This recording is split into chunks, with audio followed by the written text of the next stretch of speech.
What's up everybody, my name's Chad Kaya and I play guitar here in Maui, Hawaii. And today I'm going to be showing you how to create a full song using just a guitar and a looper pedal.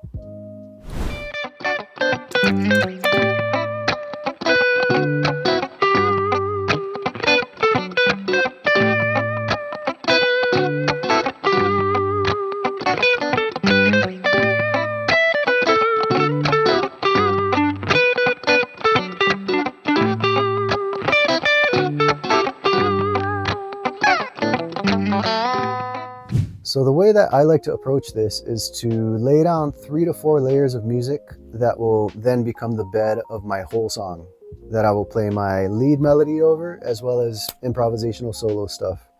So the 4 layers would be like a rhythm guitar track, drum beat, bass line, and I like to put a reggae skank on there just to give it an extra element of like rhythm and just another sound that'll be there to kind of help fill out the track.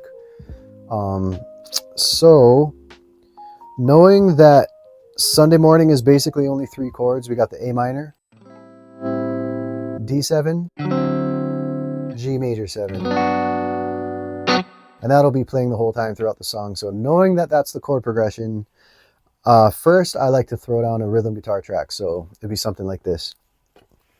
1, 2, 3,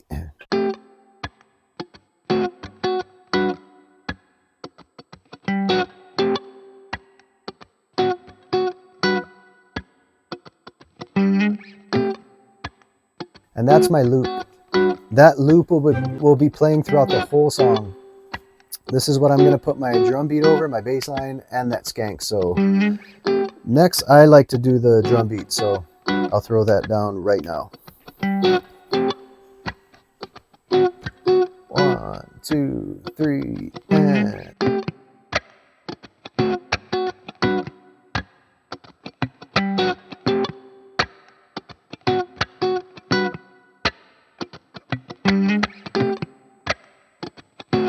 so we got the drum beat down. Next, I like to throw down that reggae skank. 2, 3, and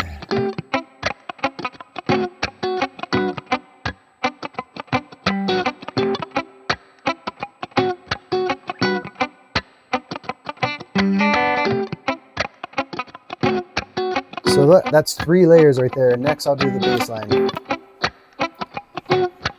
1, 2, 3, 4.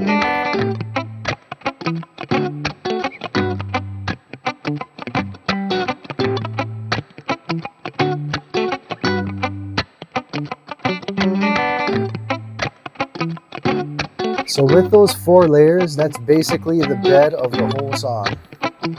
This is what I'm going to be playing my leads over, solos, everything.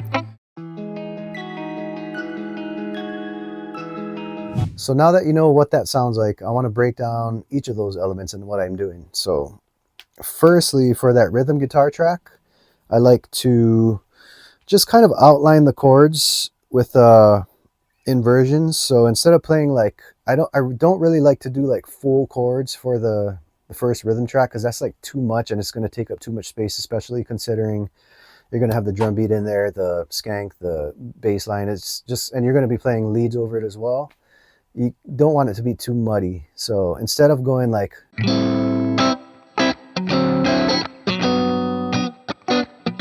which sounds cool, sounds fine, but in this context, I like to keep it a little more sparse. So instead of playing my A minor like this, for example, I like to do it like this. It's those four notes, but it's way up here. So I'm basically going like this. 2, 3, eh.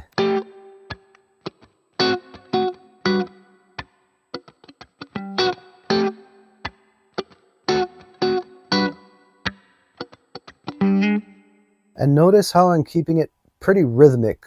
I want there to be a definite reference point for where the tempo is. So then when I add my drum beat on later, I'll know exactly where I'm at on the with the meter. You know, it just makes the whole track sound cleaner. So that's basically how I did the rhythm guitar track. So for the drum track, what I like to do for my kick sound is I will mute the strings with my left hand, so you can't hear anything. It's just completely muted. And then with my thumb, I like to pluck on the low E string, and that'll be my kick sound. And for the snare sound, I like to just basically take all of my fingers and just kind of smack the strings to get a nice like kind of snare sound. So what I'm doing with Sunday morning is just kind of going like this. 1, 2, 3, eh.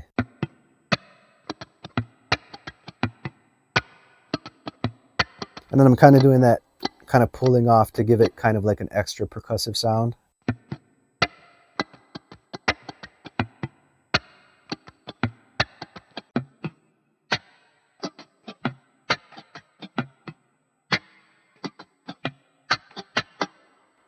So those are the first two elements. And then basically the skank is pretty easy. I just like to just kind of skank on, if I'm doing the A minor, I like to do these two notes. And then for the D7, I'm doing. And then for the G major 7, I'm doing.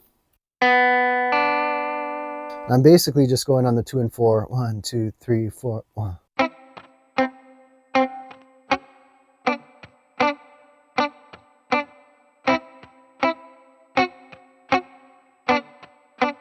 Basically reggae style stuff. And then for the bass line, you can kind of play whatever you want, but I'm just basically playing like a simple bass line.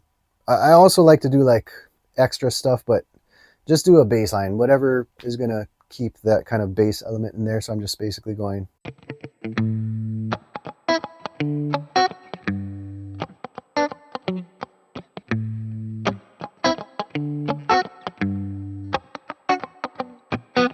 Again, pretty rhythmic. And the key to this whole thing is you want everything to be on time. Like, you don't want it to be lagging too much or pushing ahead too much. You kind of want it to be like as if you're playing to as close to a metronome as possible.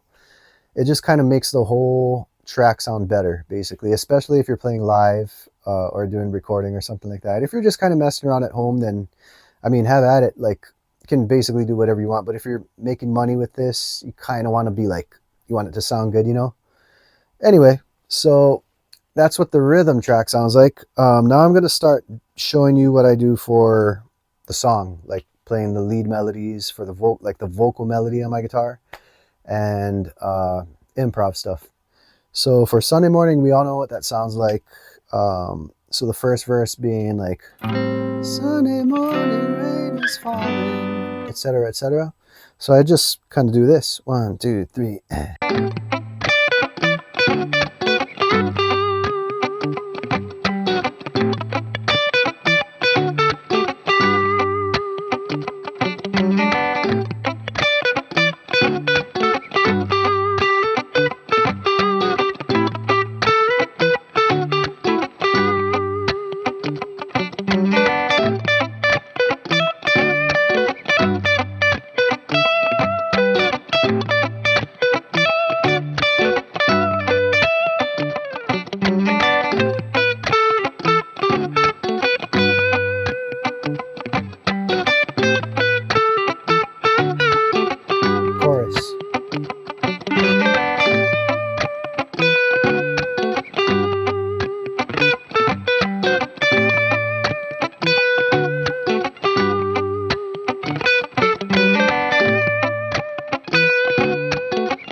Could improv some solo stuff.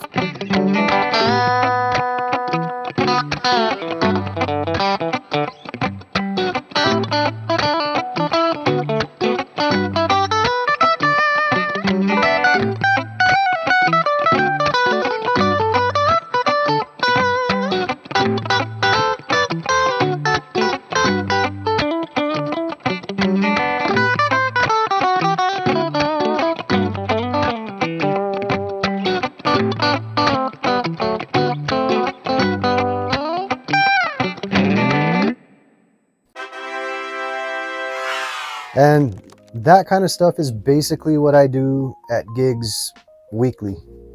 So just some thoughts on this whole thing. One pretty important thing I found over the years is I like to find songs that have a pretty simple chord progression, like 3 to 4 chords at the most, usually.